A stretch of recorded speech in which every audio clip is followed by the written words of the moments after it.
Hello সবাইকে, আমি শ্রাবণী চলে আসলাম আজকে ছোট্ট একটি ভিডিও নিয়ে তোমাদের মধ্যে। এখন আমি রয়েছি কোথায় বলো তো? হ্যাঁ, ঠিক চিনেছো, এটা হচ্ছে মাদারসাট। তো মাদারসাটে ঢুকে পড়েছি, আর ভারতের সর্বপ্রথম রেস্টুরেন্ট রোবট চালিত।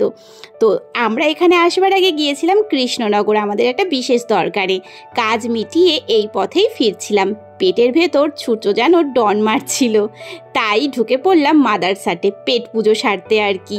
আর ঢুকে চারিদিকটা একটু ঘুরে দেখছিলাম, কর্তামশাইয়ের সাথে এই প্রথমবার মাদারসাটে এসেছি, তাই চারিদিকটা ঘুরে ঘুরে একটু দেখছিলাম।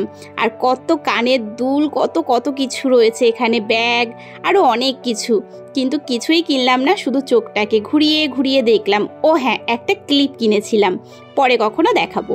তারপর ঢুকে পড়লাম রেস্টুরেন্টের ভেতরে, আর ঢুকতেই দেখছি সামনে অনন্যা আসছিল।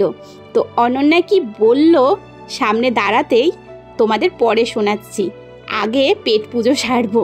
তাই চলো, সব দিকেই মোটামুটি ভিড় ছিল। তো ঢুকতেই সামনে যে ঘরটা, সেই ঘরেই এই যে ঘরটা, এই ঘরেই একমাত্র অনন্যা যায়, কিন্তু ওখানে টেবিল ফাঁকা ছিল না, তাই আমরা অন্য একটি জায়গায় গিয়ে বসলাম। আর এই জায়গাটাও কিন্তু বেশ সুন্দর ছিল। আর এই দেখো কত মাছ, মাছেদের সাথে গল্প করতে করতেই পেট পুজোটা সেরে নেব। আমার কিন্তু জায়গাটা বেশ ভালো লেগেছে জানো তো। ইতিমধ্যে আমরা খাবারটা অর্ডার করে দিয়েছিলাম, তারপর একটু অপেক্ষা করছিলাম। আর আমাদের ব্যাকগ্রাউন্ডটা এত ভালো লাগছিল, ফোয়ারাটা, মাছ, মানে দারুণ ভালো লাগছিল। দেখতে দেখতেই খাবারটা চলেও এসেছিল। আর আমরা মাটন থালি অর্ডার করেছিলাম। দামটা আমার মনে নেই, 350 টাকা থেকে একটু বেশিও হতে পারে, ওই রকমই ধরো। আর খাবারের টেস্ট নিয়ে তো কোনো কথাই হবে না, সবসময়ই এখানকার খাবার একদম বেস্ট খাবার।